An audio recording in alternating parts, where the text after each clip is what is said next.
Imagine taking um, taking one of humanity's absolute greatest architectural masterpieces, right? Right. And just packing its center with tons of high explosives and then firing a cannonball directly through the roof. It's a completely wild visual. Yeah. It is, because I think, you know, when you picture the Parthenon today, you probably picture this sort of static, timeless ruin, Hmm. just elegantly standing against the Greek sky like it's this symbol of the gentle, romantic passage of time. Right, like a postcard. Exactly. Mm. We like to believe that history just softly wears away at the edges of our monuments, but the truth is, it didn't gracefully decay.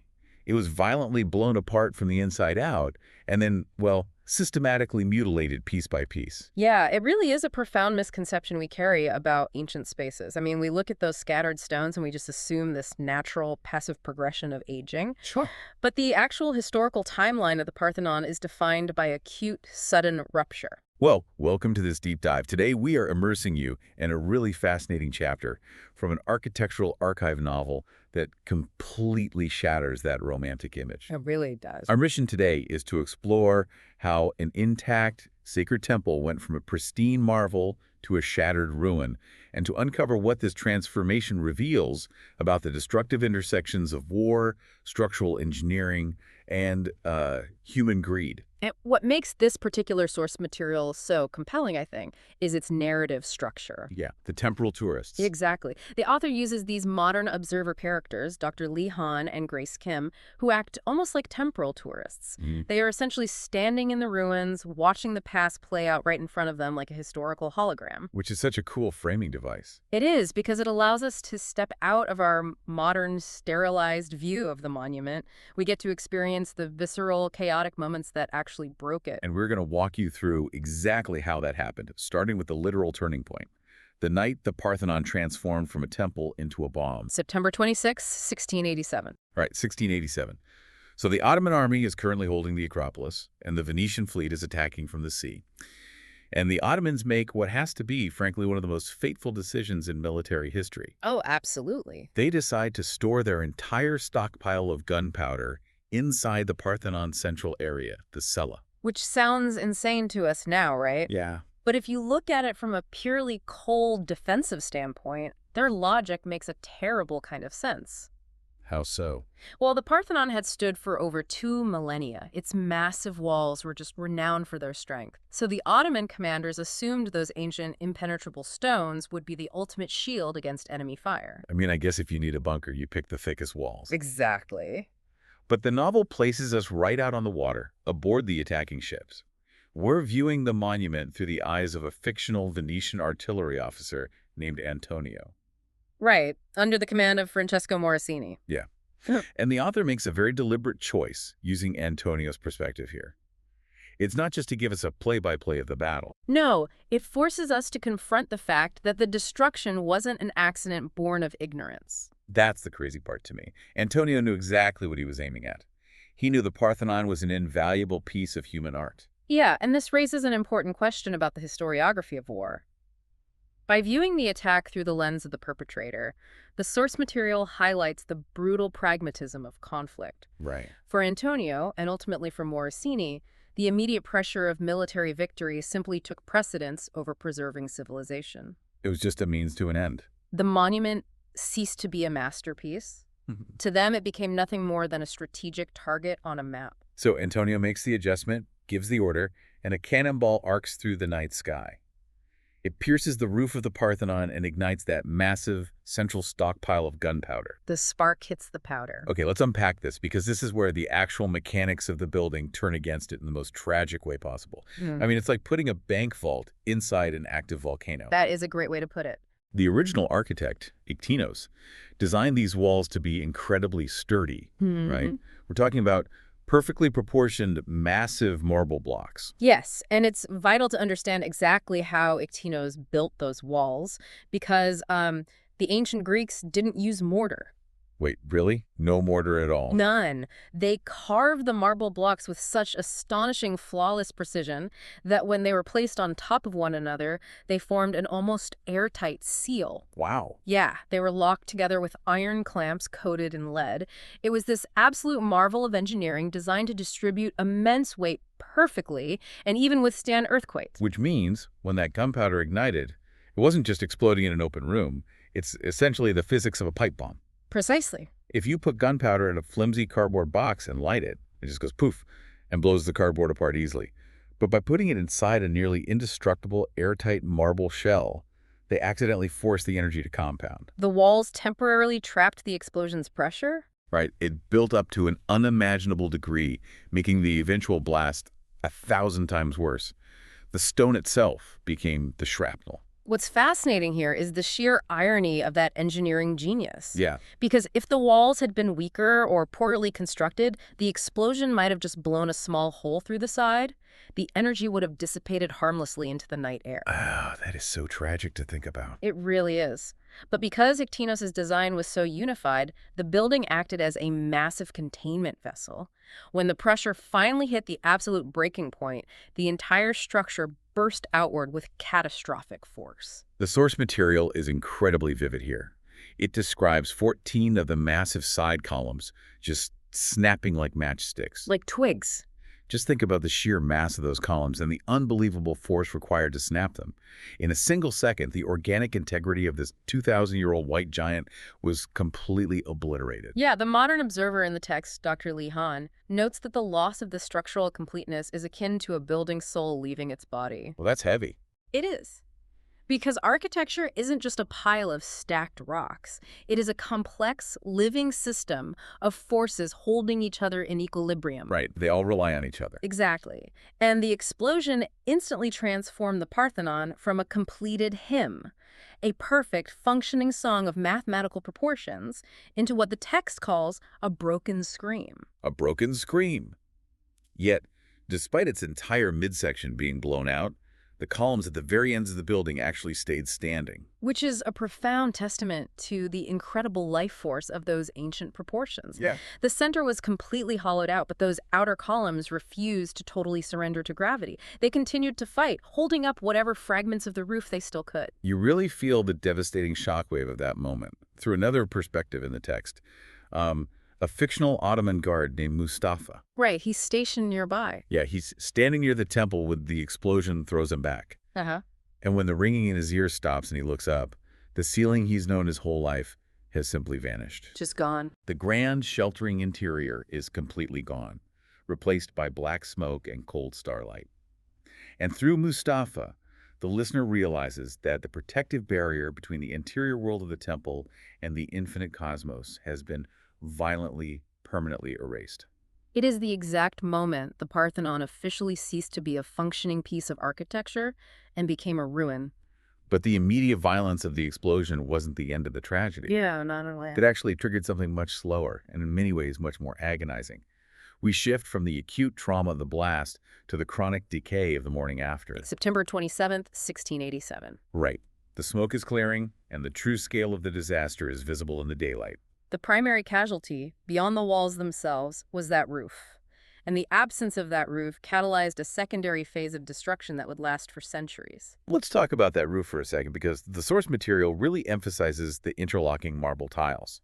Originally, Iktinos had engineered these tiles for perfect weight distribution. A technological marvel of their own. But now, they're just a chaotic sea of debris covering the floor.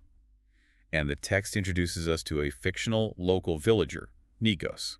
He's wandering through the wreckage. Yeah, entirely in shock.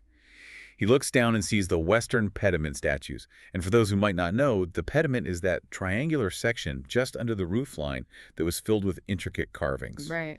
Nikos sees the beautifully carved heads of horses and the wings of the goddess Nike completely severed and cast into the dirt. By filtering this morning after scene through the eyes of a local villager, rather than a soldier or an architect, the author really grounds the loss in deep human grief. Yeah, it makes it so personal. Exactly. For Nikos, this isn't just an engineering failure. It is the literal desecration of his cultural landscape. Mm-hmm. And on a practical level, the environmental consequences are immediate and severe.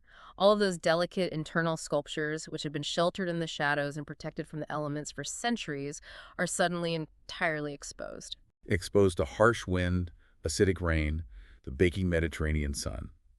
The elements just aggressively start eating away at the detail of the carvings. Right. But the source material introduces a really profound architectural philosophy here.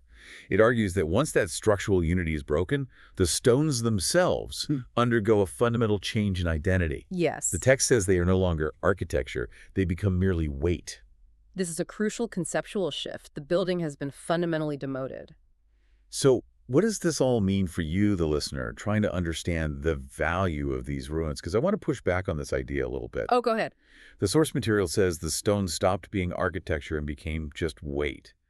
But aren't they still the exact same statues carved by the master sculptor Phidias? Whoa, yes. Like, does losing a roof really strip away their intrinsic artistic value?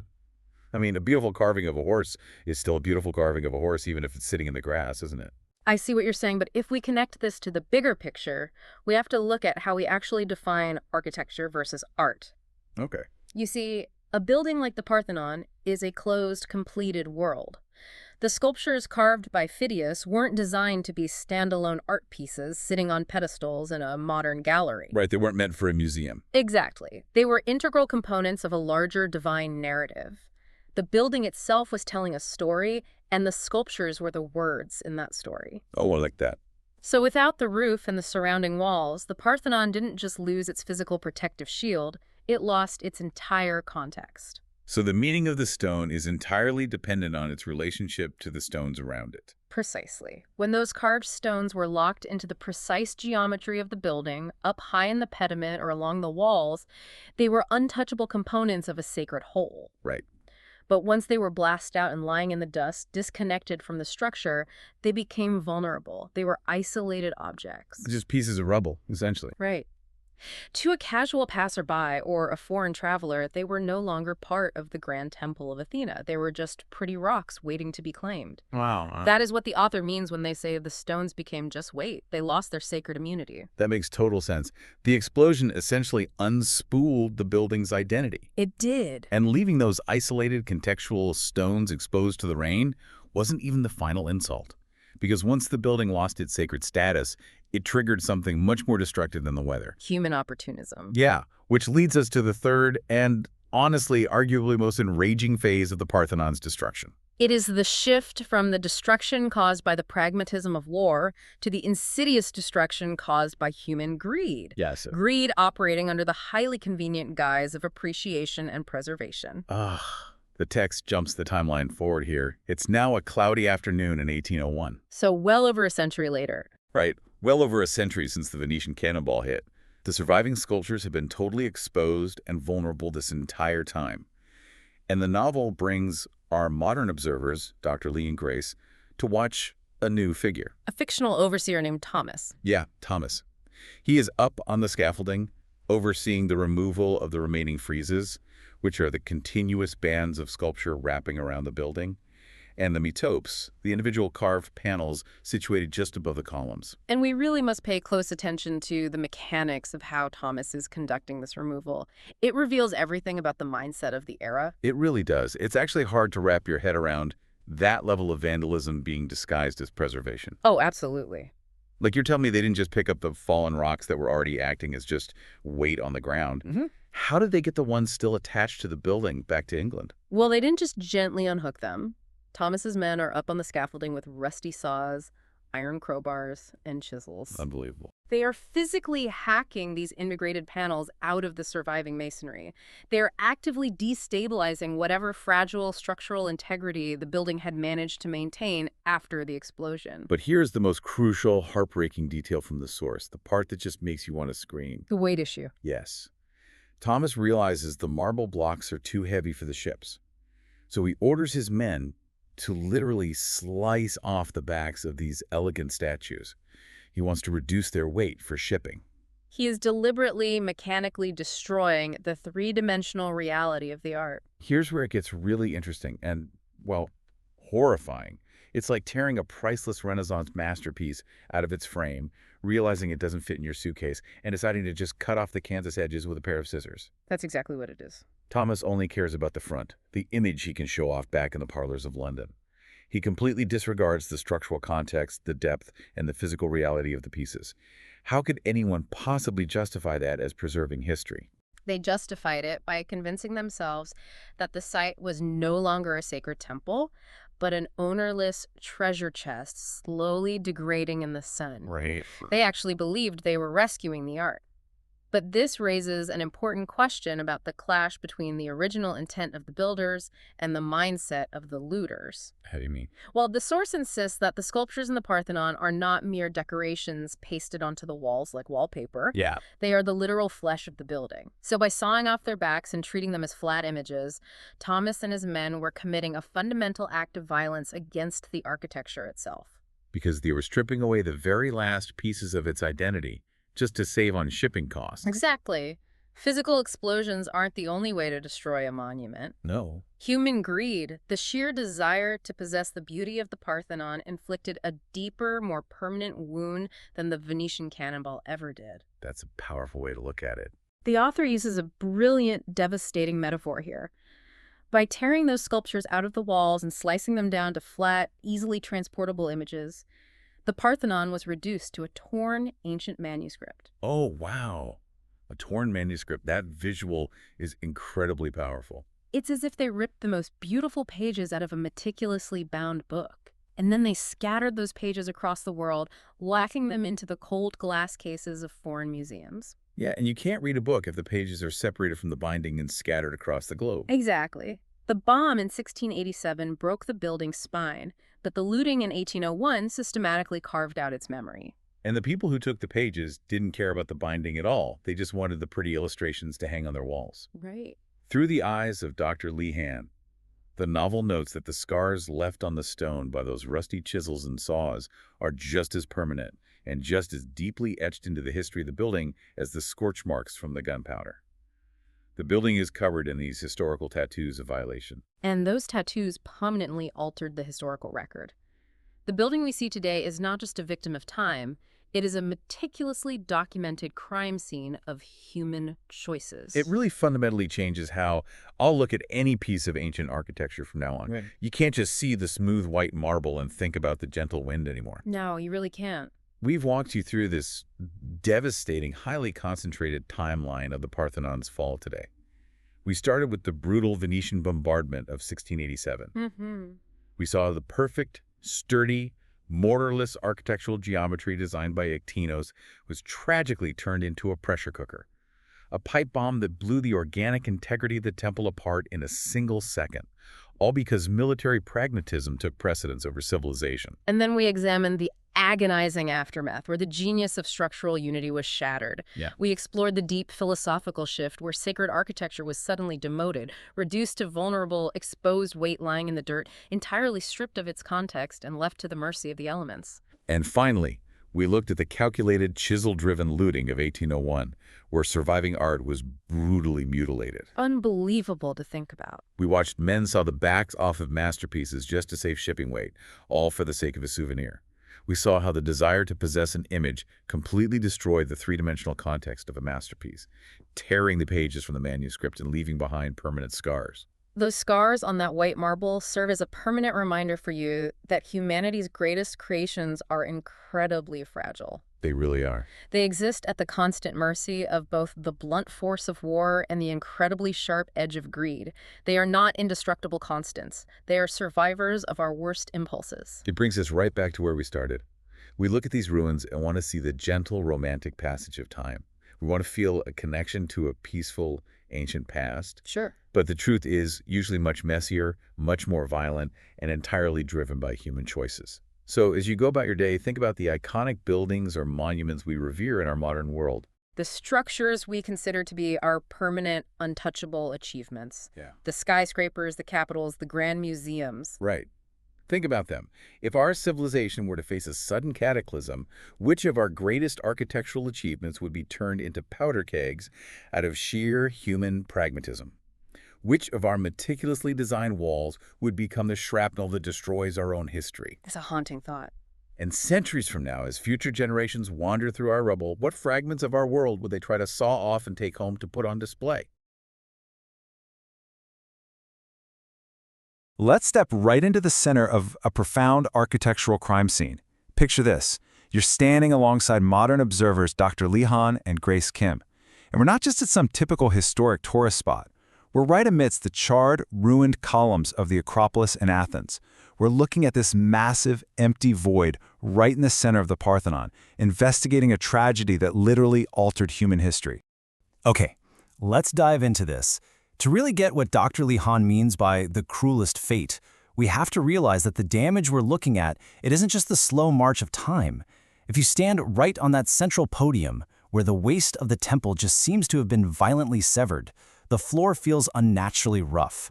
Honestly, even now, over 300 years later, it almost feels like the chilling, heavy scent of gunpowder is still lingering over the place. This wasn't a slow decay, guys.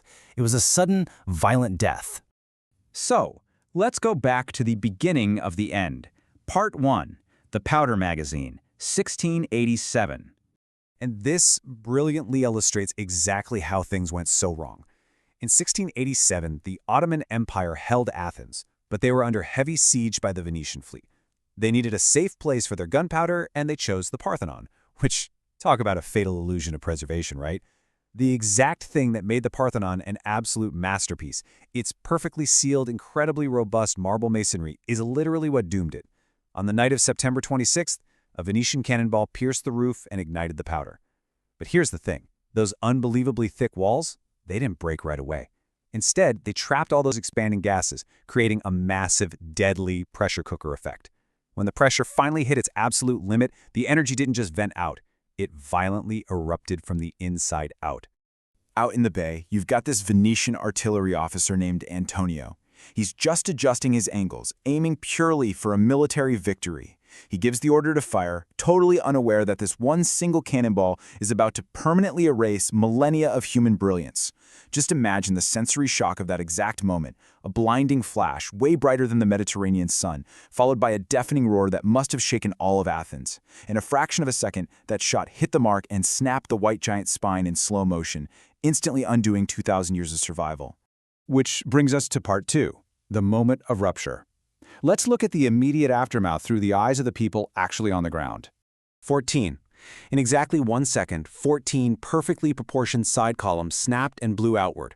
We're talking about massive pillars of marble that had stood in absolute perfect harmony for centuries, scattered like matchsticks. All those intricate friezes and metopes that supported the roof, blown high into the night sky alongside a massive fireball. So the crucial point here revolves around this concept of organic integration. See, the original architects designed the Parthenon so that no single stone was independent. Every single piece perfectly leaned on and supported the others. It was like a giant, flawless puzzle. So the explosion wasn't just physical damage. By severing that incredibly delicate web of balance, the structure lost its fundamental integrity. This was the exact moment the building's soul essentially left its physical body. The surviving columns were just left standing there alone, totally stripped of their purpose. And this caused a profound shift in the structure's entire identity. Before 1687, the Parthenon was like a completed hymn, this incredible testament to divine geometry and human potential. But the morning after the blast, it had transformed into a broken scream. It became an open, unhealable wound on the landscape.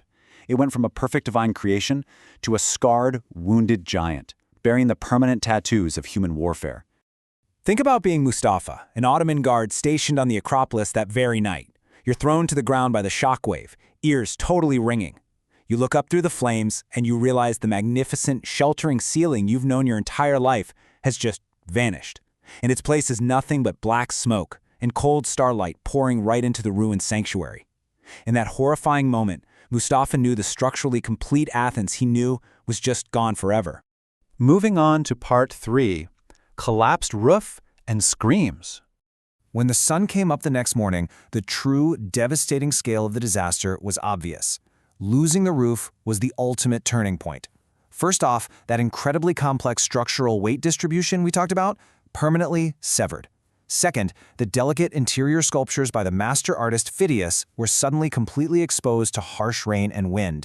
And third, pieces of divine architecture that used to be totally out of reach were now just shattered on the ground, turned into easy souvenirs for anyone walking by. The completed world of the Parthenon was shattered, leaving the surviving art completely defenseless.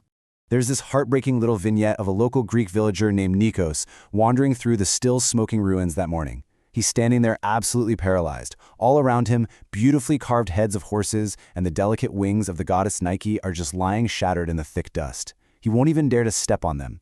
He famously remarked that these massive stones had poured down like tears. He understood that this incredible architecture had just been reduced to mere weight on the ground. Let's move forward and see how this builds, because the 1687 explosion was really just the start of a much longer tragedy. That blast destroyed the roof and the structural spine. Then, throughout the 1700s, weather and absolute neglect rapidly accelerated the decay of the newly exposed marble.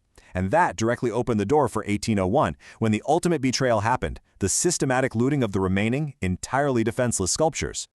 Which leads us to part 4, Looted Memories of Antiquity. Let's rejoin Dr. Lee and Grace in the modern day. They're looking up at the surviving architraves, but instead of seeing smooth stone or natural weathering, they see these brutal saw marks left behind by human greed. The tragedy really deepens when you compare these two forces of ruin. Back in 1687, the driving force was war, motivated by military victory, and that's what severed the building's physical spine. But in 1801, the force was greed, motivated by collecting souvenirs for wealthy estates over in Europe. The tragic result? That literally tore out the historical memories of the building. The cannonball broke the body for sure, but the looters actively carved out its memory. Just imagine the sickening grinding sound of crude metal saws cutting right through 2,000-year-old marble. You have this British supervisor, Thomas, standing on the scaffolding barking orders. Cut deeper, we must chop away the unnecessary weight behind it to fit it on the ship. To a guy like him, the organic integration of the Parthenon meant absolutely nothing. He ruthlessly mutilated the backs of magnificent sculptures, slicing away their structural context purely so they'd lay flat and fit conveniently into the cargo hold of a ship bound for England. Now, what's really interesting and tragic about this is the heartbreak of the metaphor it creates. Because of these actions, the Parthenon stopped being a living, cohesive book telling the story of ancient Greece. It was reduced to an empty, stripped shell, while its torn pages, the sculptures and friezes, were scattered across cold, foreign museums thousands of miles away. Stripped of their architectural context, these pieces completely lost their true voice. So what does this all mean for us today? It leaves us with a pretty haunting realization. The next time you look at images of the Acropolis, or hey, if you ever get to stand there yourself, ask yourself this. If war brutally severed the Parthenon spine and human greed violently tore out its memories, what exactly is the structure that remains standing today? Is it still a temple? Is it a monument? Or is it merely the magnificent surviving skeleton of human brilliance, enduring against our own worst impulses? Thanks for joining me on this explainer today. I really hope this changes the way you look at history forever.